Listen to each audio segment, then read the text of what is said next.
सर्वांना नमस्कार. स्वागत आहे शब्द साधे आपल्या यूट्यूब चॅनलवर. कथा आवडली तर लाईक करा आणि चॅनलवर नवीन असाल तर सबस्क्राईब करायला विसरू नका. लग्नानंतरचे ते गोड दिवस या अगोदरचे 19 एपिसोड आपल्या शब्द साधे यूट्यूब चॅनलवर अपलोड केलेले आहेत. कृपया ते जाऊन नक्की पहा. भाग 80. अगं वेडाबाई, एखाद्या व्यक्तीने एखाद्या बाईला ताई म्हटलं म्हणजे मनापासून ताई म्हटलं असं थोडीच असतं. माझ्या मनामध्ये त्या बाईबद्दल काय विचार चालू असतील ते तुला थोडीच कळणार आहे. मी फक्त तिला ताई म्हटलं आहे. ताई मानणे आणि म्हटलं ही वेगळी गोष्ट आहे, प्रियांश म्हणाला. ते मला काही माहीत नाही. तुम्ही तिला ताई म्हटलं म्हणजे मला तुमच्यावर तेवढा विश्वास आहे. तुम्ही तिला काय मानलं? प्रिया म्हणाली आणि पुन्हा ती तो काही बोलणार तेवढ्यात म्हणाली, अहो माझा विश्वास आहे तुमच्यावर. तुम्ही जे बोलतात तेच करता, बरोबर ना? प्रियांशने आपले दोन्ही हात जोडले आणि तू अशक्य आहेस असं म्हणत पुढे जाऊ लागला. प्रिया आणि प्रियांश सर्व ठिकाण फिरल्यानंतर अतिशय दमून गेले होते, थकून गेलेले होते. आता त्यांना त्यांच्या रूमवर जाऊन आंघोळ करून थोडं फ्रेश वाटल्यानंतरच पुढचे ठिकाण बघायचे किंवा बाकीचे उद्या बघायचे असे त्यांनी ठरवले होते. परंतु एक रात्र तर त्यांची झालेलीच होती. मग आता अजून एक रात्र आणि एक दिवस. मग त्यानंतर मात्र त्यांना हॉटेलमधून बाहेर पडावे लागणार होते आणि त्यांची पुन्हा घरी जाण्याचे तिकीटसुद्धा बुक झालेले होते. त्यामुळे जास्त वेळ टाइमपास केलेल्या गोव्यामध्ये त्यांना चालणार नव्हता. हॉटेलमधून रूमवर गेल्यानंतर छान फ्रेश झाले आणि फ्रेश होऊन अजून थोडाफार नाश्ता करण्यासाठी ते हॉटेलमधल्याच हॉलमध्ये तिकडे जमलेले असताना तिथे त्यांना एक नवीन स्पर्धा तिथे आयोजित करण्यात आलेली होती आणि म्हणून कपलसाठी ती स्पर्धासुद्धा अतिशय चांगली होती. त्यामुळे दोघांना पार्टिसिपेट करणं गरजेचं होतं आणि त्यातल्या त्यात हनीमून कपलसाठी आलेल्या सर्वांना ते कंपल्सरी होतं. त्यामुळे त्यांना त्याच्यामध्ये सहभागी व्हावं लागणार होतं. नाही, आपण टाइमपास करायचा नाही अशा गोष्टींमध्ये, प्रियांश म्हणाला. असं काय, खेळूया ना आपण सुद्धा, त्या स्पर्धेत भाग घेऊया ना. मी खूप दिवसांपासून अशा स्पर्धेमध्ये भाग घेतलेला नाही. शाळेत होती तेव्हा स्पर्धेमध्ये भाग घ्यायची आणि त्यानंतर मात्र घरी कुठली स्पर्धा आणि कुठला सहभाग. चला माझ्यासाठी तरी या स्पर्धेमध्ये आपण भाग घेऊया. आणि टाइमपास कसला, यामुळे आपल्या दोघातील जास्तीत जास्त गोडवा निर्माण होईल. स्पर्धेमध्ये वेगवेगळे नियम असतील आणि छान छान खेळही असतील. एखादा खेळ जिंकूया आणि एखादा खेळ हारूया. त्यात काय, एकमेकांना आपण किती स्ट्रॉंग आहेत ते सुद्धा कळेल. प्रिया त्याला पटवण्याचा प्रयत्न करत होती. ठीक आहे, बघूया, आता नाश्ता करून घे, पुढचे पुढे बघू, तो तिच्याकडे न बघताच बोलला. ती नाश्ता करत तिथेच थोडा वेळ बसली. तिला आपल्या रूममध्ये जायचं नव्हतं जणू काही. प्रिया, आता इथेच बसून राहायचं आहे का? आणि कशासाठी? कार्यक्रम स्पर्धा संध्याकाळी म्हणजे रात्री होणार आहे. मग आत्तापासून कशाला इथं बसायचं? आपल्या ओळखीचं सुद्धा कोणी नाही आहे की आपण त्यांच्याशी गप्पा मारत बसणार. मग कशाला उगाच, चल जाऊया रूमवर, तो म्हणाला. थांबा हो, इथे थोडा वेळ. काय आहे तिथे रूमवर सारखं, चल रूमवर, चल रूमवर. तुम्हाला ना काही कळतच नाही बाई, असं म्हणत ती तिथेच बसून राहिली टेबलवर. ठीक आहे, बस तू इथे एकटी, मी चाललो, असं म्हणत त्याने सरळ रूमकडे आपली रवानगी केली. अरे बापरे, एवढी काय घाई आहे बाई या माणसाला?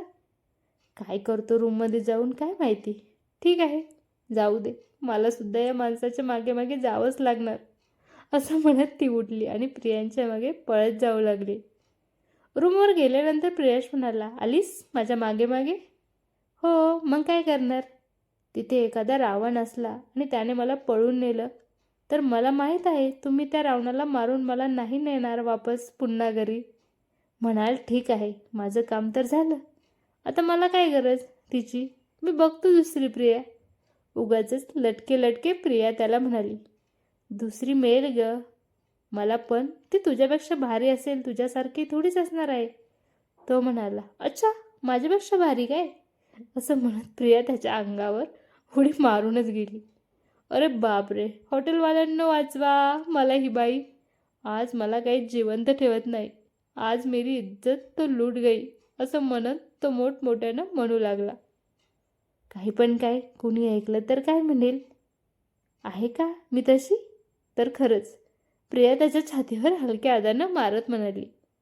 तुला वाटतं? अगदी तशी मुळीच नाही. तू फार खराब आहे. बघ तुझी नजर कशी बघत आहे माझ्याकडे. मला काही तुझ्याकडे बघून आनंद होत नाही आहे. असं एकटं एखाद्या पुरुषाला खोलीमध्ये बोलवायचं आणि त्याला नको नको म्हणायचं शोभतं का तुला? तो म्हणाला. अच्छा, मग काय करायला पाहिजे मी? तिने विचारलं. नवरा एवढ्या लांब घेऊन आला आहे, एवढं फिरवलं, आता त्याचे हातपाय दुखत आहेत. मग चांगलं असं चांगल्या बाईसारखं बसून नवऱ्याला झोपायला लावायचं आणि त्याचे हातपाय मस्त दाबून द्यायचे. तो झोपत नाही तोपर्यंत त्याच्या पायांना मालिश करायची. तो म्हणाला, चालेल ना, हातपाय काय गळासुद्धा दाबून देते. ती हसत म्हणाली, नाहीतर लग्न झालंय तेव्हापासून माझं तू तेच तर करत आहे. बघ किती बारीक झालो मी. प्रियांश प्रियाला म्हणाला. प्रिया पटकन त्याला बेडवर झोपत म्हणाली, मग करा आराम इथे, दाबते मी तुमचे पाय. प्रिया हळूहळू त्याच्या पायांना दाबू लागली. त्याला फार मज्जा वाटत होती. हळूहळू तिने त्याच्या बोटांना ताणायला सुरुवात केली आणि हात पाय पाठ सर्व काही अगदी त्या बीचवर ज्या पद्धतीने मालिश करून दाबून देतात त्या पद्धतीने तिने त्याला मालिश करायला सुरुवात केली आणि बघता बघता प्रियांशला चांगली झोप लागून गेली. प्रियाला मात्र दुपारी झोपायला आवडत नव्हतं. त्यामुळे ती तशीच थोडं पुढे गेली आणि खिडकीमध्ये तिला उभं राहावंसं वाटलं, म्हणून उभी राहून पुढे काय होत आहे ते बघू लागली. समुद्रकिनारी लाटा उसळत होत्या. अनेक तरुण तरुणी परिवार त्या पाण्यामध्ये खेळत होते. ती लांबून सगळ्यांना बघत होती आणि त्यांचा तो आनंद तिथे खिडकीमध्ये उभा राहून फील करून घेत होती. खरंच पाणी आपल्या जीवनामध्ये किती उपयोगी असतं आणि आपल्याला किती आनंद देऊ शकते हे त्या ठिकाणी त्या समुद्रकिनारी त्या लोकांना आनंद व्यक्त करताना बघितल्यानंतर तिला वाटलं.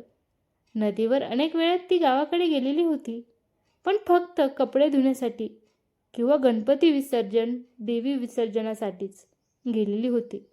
आजपर्यंत तिने असं कधीच लोकांना नदीवर ज्या पद्धतीने समुद्रकिनारी लोक फिरायला जातात, मज्जा करतात, पाणी खेळतात, त्या पद्धतीने मजा करताना पाहिलंच नव्हतं.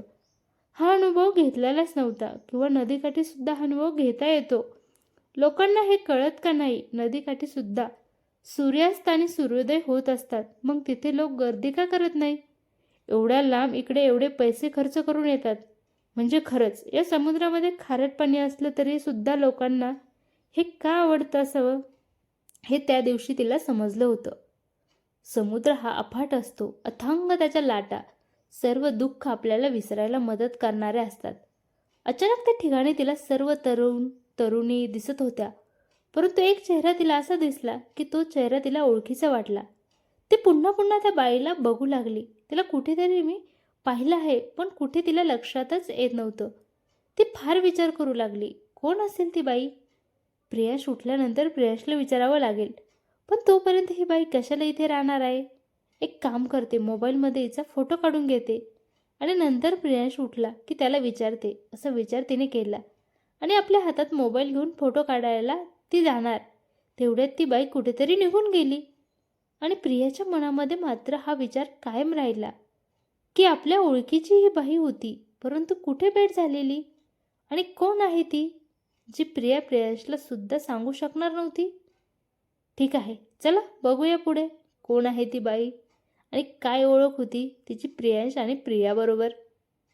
प्रिया खिडकीमध्ये उभी राहून त्या बाईला इकडे तिकडे शोधत होती. त्या बाईला कुठं बघितलं आहे आठवण्याचा प्रयत्न करत होती आणि अचानक तिच्या पाठीवर कोणीतरी हात ठेवला. अर्थात तो हात ओळखीचा होता. तिला माहिती होतं खोलीचा दरवाजा बंद आहे. मग अशा वेळेस आपल्या पाठीवर कोण हात ठेवणार आहे? आपल्या नवऱ्याशिवाय. तरी तिने मुद्दाम आश्चर्य चेहऱ्यावर व्यक्त करत मागे बघितले, जसे काही एखाद्या हॉरर मूव्हीमध्ये एखादी हिरोईन अचानक भूत मागे आहे अशा पद्धतीने बघते, तशा पद्धतीने तिने ॲक्टिंग केली. आणि अर्थात तो प्रियांश आहे हे लक्षात येताच ज्या पद्धतीने हिरोईन आपल्या हिरोच्या अंगाला बिलगते, अगदी त्याच पद्धतीने प्रियाने सुद्धा तसेच केले. अरे एवढं घाबरायला काय झालं? बाहेर भूत आहे का? त्याने विचारले. बाहेर भूत नाही, परंतु या घरातल्या भूतानं मला घाबरवलं. आपली मिठी जास्त घट्ट करत त्याच्या छातीवर आपले डोके ठेवत प्रिया अगदी रोमॅन्टिक मूडमध्ये म्हणाली, अच्छा, या घरातल्या भूताने घाबरवलं? तुला अजून या भूताने काहीच केलेलं नाही आहे. हे भूत तुझ्या अंगात यायचं बाकीच आहे, असं म्हणत त्याने पटकन तिला उचलून घेतले. तिला फार लाजल्यासारखं झालं. तिने आपल्या दोन्ही हाताने आपला चेहरा झाकून घेतला. ए प्रिया, असं काय करतेस? दाखव ना तुझा चेहरा, तो म्हणाला. नाही, मुळीच नाही. पहिल्यांदा मला खाली उतरवा, ती म्हणाली. नाही उतरवत तुला खाली, असंच धरून ठेवायचं आहे, तो म्हणाला. असं काय करता? मला काहीतरी सांगायचं आहे तुम्हाला, ती म्हणाली. पण मला आता काहीच नाही ऐकायचं. मला जे करायचं ते करू दे.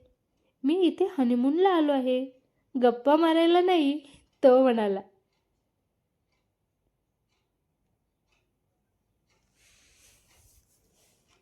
कशी वाटली कथा? कमेंट करून नक्की सांगा. आवडली तर लाईक करा आणि चॅनलवर नवीन असाल, चॅनलला आणखी सबस्क्राईब केलं नसेल तर नक्की सबस्क्राईब करा.